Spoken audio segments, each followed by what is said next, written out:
کہتے ہیں کہ الفاظ میں جادو ہوتا ہے. ایک حدیث بھی ہے، ان من البیان لسحر. جی، یعنی کچھ باتیں تو سننے والے پر بالکل سحر طاری کر دیتی ہیں۔ ہاں، وہ آپ کا غصہ ٹھنڈا کر سکتی ہیں، آپ کو ہنسا سکتی ہیں، رلا سکتی ہیں. لیکن کبھی یہ سوچا ہے کہ کچھ الفاظ ایسے بھی ہو سکتے ہوں جو صرف جذبات کو نہیں بلکہ پوری کائنات کے نظام کو بدلنے کی طاقت رکھتے ہوں؟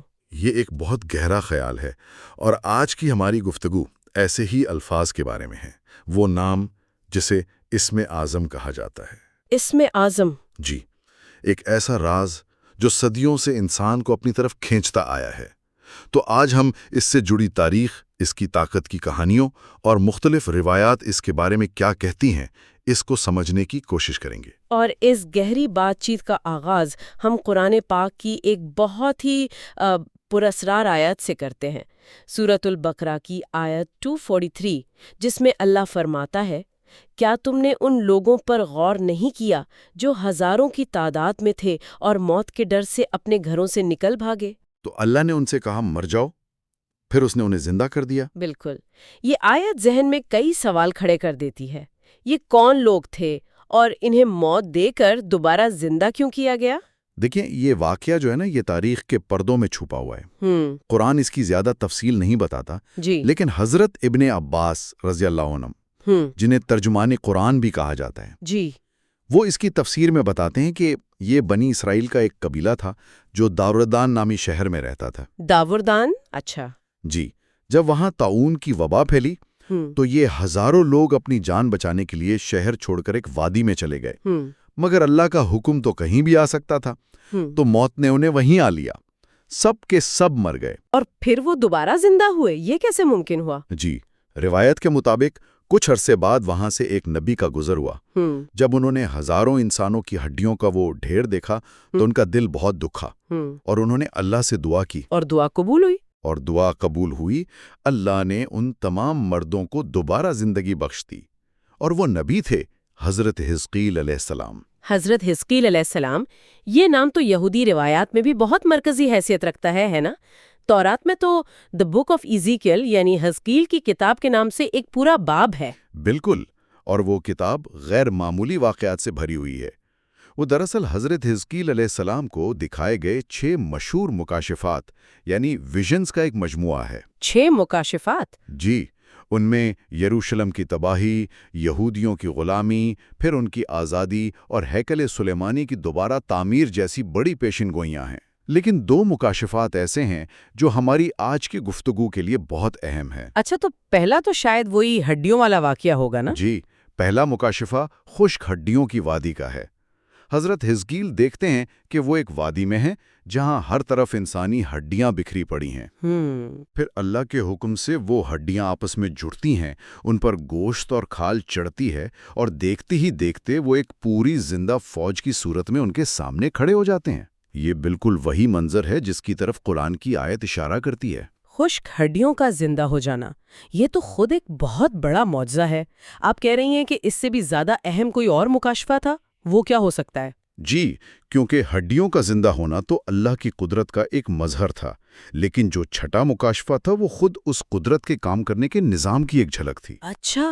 حضرت حزقیل نے آسمان پر ایک بہت بڑا اور عظیم الشان رتھ یعنی چیریٹ اڑتے ہوئے دیکھا۔ اس کے پہیے سونے کے تھے اور پہیوں کے اندر بھی پہیے تھے، اور ہر پہیے پر لاتعداد آنکھیں بنی ہوئی تھی۔ ایک منٹ، پہیوں کے اندر پہیے جن پر آنکھیں ہوں، یہ تو کسی سائنس فکشن فلم کا منظر لگتا ہے۔ اس دور کے لوگوں نے اس عجیب و غریب منظر کا کیا مطلب نکالا ہوگا؟ کیا اسے لفظی طور پر سمجھا گیا یا اس میں کوئی گہری علامت چھپی تھی؟ آپ کا سوال بہت اہم ہے۔ یہ منظر اتنا غیر معمولی تھا کہ اس نے یہودی تصوف کی بنیاد رکھ دی۔ اس رتھ کو بڑے بڑے پروں والے 4 جاندار کھینچ رہے تھے، اور اس رتھ پر موجود ایک نورانی ہستی نے حضرت حزقیل سے کلام کیا اور انہیں بتایا کہ وہ ایک نبی ہیں۔ تو وہ ہستی خدا؟ نہیں، یہ واضح کرنا ضروری ہے کہ یہ خدا نہیں تھا جیسا کہ بعض لوگوں نے غلطی سے سمجھا، بلکہ یہ ایک عظیم المرتبت فرشتہ تھا۔ اسلامی روایات میں بھی ایک ایسے فرشتے کا ذکر ملتا ہے جس کے 4 چہرے ہیں اور وہ بادلوں پر اپنی رتھ میں سفر کرتا ہے۔ تو یہ وہی عظیم فرشتہ تھا جس کی ایک جھلک حضرت حزقیل کو دکھائی گئی۔ ٹھیک ہے، تو حضرت حزقیل نے مردوں کو زندہ ہوتے دیکھا اور آسمان پر فرشتوں کو رتھ پر سفر کرتے دیکھا۔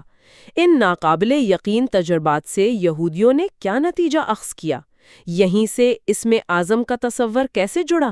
یہیں سے علم الحروف یعنی الفاظ اور حروف کے علم کا تصور پیدا ہوا۔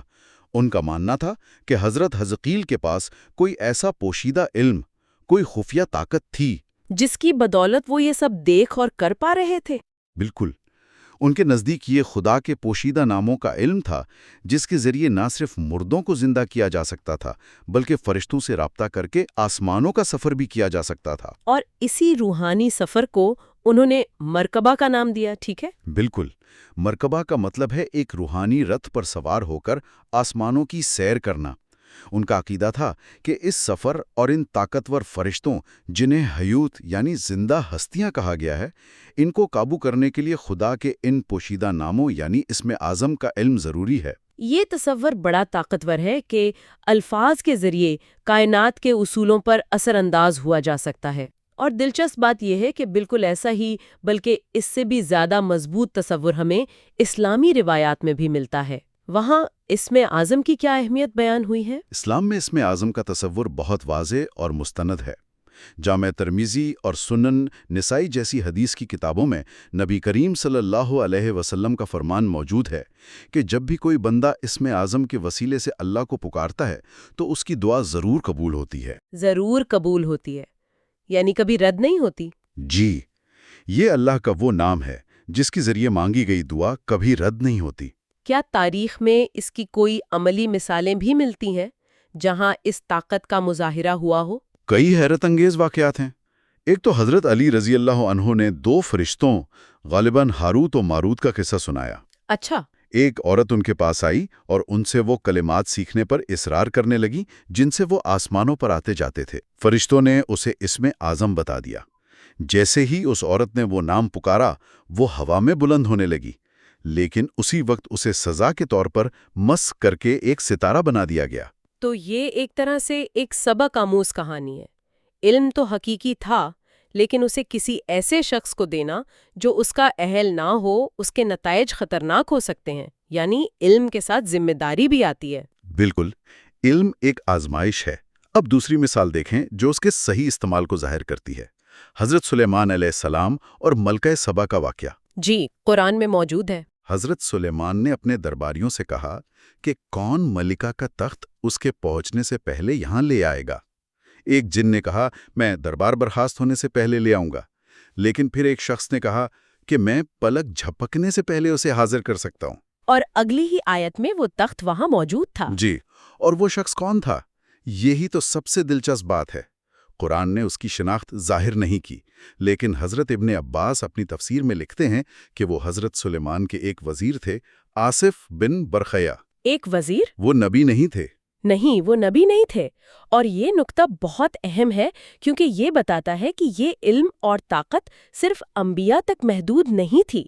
یہ ایک ایسا علم تھا جو ایک عام، نیک اور اہل انسان بھی حاصل کر سکتا تھا۔ آصف بن برخیا نے یہ طاقت خدمت کے لیے استعمال کی۔ تو ہم نے ایک مثال دیکھی جہاں علم ایک آزمائش بنا اور دوسری جہاں وہ خدمت کے لیے استعمال ہوا۔ لیکن کیا ہو اگر یہ طاقت کسی ایسے شخص کے ہاتھ لگ جائے جس کی نیت ہی خراب ہو؟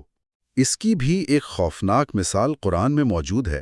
سورۃ الاعراف میں اللہ ایک شخص کا ذکر کرتا ہے جس کا نام تفاسیر میں بلام بن بورا بتایا جاتا ہے۔ بلام بن بورا؟ اللہ فرماتا ہے ہم نے اسے اپنی نشانیاں عطا کی تھیں مگر وہ ان سے صاف نکل بھاگا، پھر شیطان اس کے پیچھے لگ گیا یہاں تک کہ وہ گمراہ لوگوں میں شامل ہو گیا۔ اور وہ نشانیاں وہ اسم اعظم کا علم تھی؟ مفسرین یہی کہتے ہیں۔ قصہ یہ ہے کہ وہ ایک بہت بڑا عالم اور عابد تھا جس کی ہر دعا قبول ہوتی تھی، لیکن وہ دنیا کی محبت میں گرفتار ہو گیا۔ اس کی بیوی نے اس سے کہا کہ اسم اعظم سے دعا کرو کہ میں دنیا کی سب سے حسین عورت بن جاؤں۔ اس نے دعا کی اور وہ بن گئی، مگر جب وہ اپنے حسن پر مغرور ہو گئی تو بلام نے غصے میں آ کر اس کے بدصورت ہونے کی دعا کر دی۔ یہاں تک کہ وہ کتیا جیسی ہو گئی۔ پھر لوگوں کے تانوں پر اس نے اسے واپس اصلی حالت میں لانے کی دعا کی۔ اس نے اپنی ساری روحانی طاقت اپنی ذاتی خواہشات پر ضائع کر دی، اور آخر میں وہ علم اس سے چھن گیا۔ یہ تو بہت خوفناک بات ہے۔ اس کے پاس خدا سے رابطے کا سب سے طاقتور ذریعہ تھا، لیکن اس کی اپنی خواہشات نے اسے اندھا کر دیا۔ گویا طاقت نے اسے خراب نہیں کیا، بلکہ اس کے اندر جو کھوٹ چھپا تھا اسے ظاہر کر دیا۔ آپ نے بالکل صحیح نقطہ پکڑا، اور یہی ہمیں اس سلسلے کی سب سے تفصیلی اور اثر انگیز کہانی کی طرف لاتا ہے، اصحاب الاخدود یعنی خندق والوں کا قصہ۔ یہ کہانی تو خود نبی کریم صلی اللہ علیہ وآلہ وسلم نے اپنے صحابہ کو سنائی تھی۔ ایک بادشاہ تھا، اس کا ایک بوڑھا جادوگر۔ جی، جادوگر نے بادشاہ سے اپنا علم منتقل کرنے کے لیے ملک کا سب سے ذہین لڑکا مانگا۔ اس لڑکے کو روز جادوگر کے پاس بھیجا جانے لگا، لیکن اس کے راستے میں ایک راہب یعنی ایک اللہ والے کا ٹھکانہ بھی تھا۔ اور وہ لڑکا اس راہب کی باتوں میں زیادہ دلچسپی لینے لگا، جو اسے ایک سچے خدا کے بارے میں بتاتا تھا۔ بالکل، تو ایک طرف وہ اپنے زمانے کا سب سے بڑا جادو سیکھ رہا تھا، اور دوسری طرف توحید کا علم حاصل کر رہا تھا۔ اس لڑکے کو اندازہ ہو گیا تھا کہ راہب کے پاس کوئی خاص علم ہے، کوئی ایسا نام جس سے دعائیں قبول ہوتی ہیں۔ اس نے راہب سے اسم اعظم سکھانے کی ضد کی، مگر راہب نے انکار کر دیا۔ لیکن وہ لڑکا بہت ذہین تھا۔ اس نے ایک ترکیب سوچی۔ جن ناموں کے بارے میں اسے شبہ تھا، اس نے وہ تیروں پر لکھے اور ایک ایک کر کے آگ میں ڈالنے لگا۔ جس تیر پر اسم اعظم لکھا تھا، وہ آگ میں گرتے ہی اچھل کر باہر آ گیا۔ اور پھر اس نے اس طاقت کو آزمانے کا فیصلہ کیا۔ جی، شہر کے راستے میں ایک بہت بڑا اور خطرناک جانور آ گیا تھا جس نے راستہ روک رکھا تھا۔ لڑکے نے ایک چھوٹا سا پتھر اٹھایا، اسم اعظم پڑھا اور دعا کی، اے اللہ، اگر تیرے نزدیک راہب کا دین جادوگر کے دین سے زیادہ سچا ہے تو اس پتھر سے اس جانور کو ہلاک کر دے۔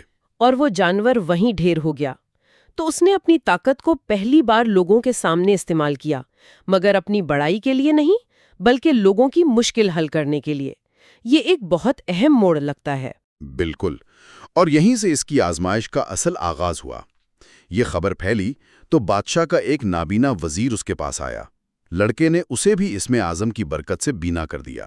جب بادشاہ کو پتا چلا کہ یہ سب جادو سے نہیں بلکہ کسی اور رب کے نام سے ہو رہا ہے، تو وہ غصے سے پاگل ہو گیا۔ جی، اور اس نے لڑکے کو مارنے کی ہر ممکن کوشش کی۔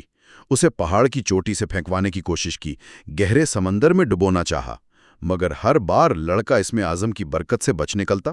اور بادشاہ کے سپاہی خود ہلاک ہو جاتے۔ جی، آخرکار وہ لڑکا خود بادشاہ کے پاس گیا اور کہا، تم مجھے نہیں مار سکتے جب تک وہ نہ کرو جو میں کہتا ہوں۔ اور وہ کیا تھا؟ لڑکے نے کہا، سارے شہر کو ایک میدان میں جمع کرو، اور پھر میرے ہی ترکش سے ایک تیر نکال کر یہ کہہ کر چلاؤ، بسم اللہ رب الغلام، یعنی اس لڑکے کے رب کے نام سے۔ بادشاہ نے سوچا یہ تو بہت آسان ہے۔ اس نے ایک بہت بڑا مجمع اکٹھا کیا اور بلند آواز سے پکارا، اس لڑکے کے رب کے نام سے، اور تیر چلا دیا۔ تیر لڑکے کی کنپٹی پر لگا اور وہ شہید ہو گیا۔ لیکن یہی اس لڑکے کا منصوبہ تھا۔ جیسے ہی ہزاروں لوگوں نے دیکھا کہ بادشاہ خود اس لڑکے کے رب کا نام لے کر ہی اسے مار سکا ہے، وہ سب پکار اٹھے، ہم بھی اس لڑکے کے رب پر ایمان لائے۔ یہ دیکھتے ہی بادشاہ تو غصے سے آگ بگولا ہو گیا۔ اس نے حکم دیا کہ فوراً بڑی بڑی خندقیں کھودو اور ان میں آگ بھڑکا دو، اور پھر جو بھی اپنے نئے ایمان سے پیچھے ہٹنے سے انکار کرتا، اسے زندہ اس آگ میں پھینک دیا جاتا۔ ہزاروں لوگوں نے جان دے دی، مگر ایمان نہیں چھوڑا۔ یہی وہ اصحاب الاخدود ہے جن کا ذکر قرآن کی سورۃ البروج میں ہے۔ اور اس واقعہ کا ایک تاریخی ثبوت بھی ہے۔ حضرت عمر رضی اللہ تعالی عنہ کے دور خلافت میں نجران کے علاقے میں کھدائی کے دوران ایک لاش ملی۔ اچھا؟ وہ بیٹھی ہوئی حالت میں تھی، اس کی کنپٹی پر تیر کا زخم تھا اور اس نے اپنا ہاتھ اس زخم پر رکھا ہوا تھا۔ جب لوگ اس کا ہاتھ ہٹاتے تو زخم سے تازہ خون بہنے لگتا، اور جب چھوڑ دیتے تو ہاتھ واپس زخم پر چلا جاتا اور خون رک جاتا۔ سبحان اللہ۔ اس کے ہاتھ میں ایک انگوٹھی تھی جس پر لکھا تھا ربی اللہ، یعنی میرا رب اللہ ہے۔ حضرت عمر نے حکم دیا کہ اسے اسی حالت میں واپس دفنا دیا جائے۔ یہ تمام کہانیاں سننے کے بعد یہ بات تو واضح ہے کہ اسم اعظم ایک ناقابل تصور طاقت کا نام ہے، جس کا تصور یہودیت سے لے کر اسلام تک تمام الہامی روایات میں موجود ہے۔ امام طبرانی جیسے بڑے علماء نے بھی لکھا ہے کہ یہ عظیم نام قرآن میں سورۃ البقرہ، آل عمران اور سورۃ طٰہٰ میں کہیں پوشیدہ ہے۔ بالکل، اور یہ ساری گفتگو ہمیں ایک بہت گہرے سوال پر لا کر چھوڑ دیتی ہے۔ بلمدن بورا کو بھی اسم اعظم کا علم تھا، اور خندق والے لڑکے کو بھی۔ ایک نے اس علم سے دنیا کی خواہشات پوری کر کے خود کو تباہ کر لیا، جبکہ دوسرے نے اسی علم سے اپنی جان قربان کر کے ہزاروں لوگوں کے ایمان کی راہ ہموار کر دی۔ جی۔ تو سوچنے کا نقطہ یہی ہے، بلم اور اس لڑکے کی کہانی کو سامنے رکھیں تو سوال یہ پیدا ہوتا ہے کہ کیا اصل طاقت صرف الفاظ جان لینے میں ہے، یا اس شخص کے ایمان، اس کی نیت اور اس کے کردار میں ہے جو اسے استعمال کرتا ہے؟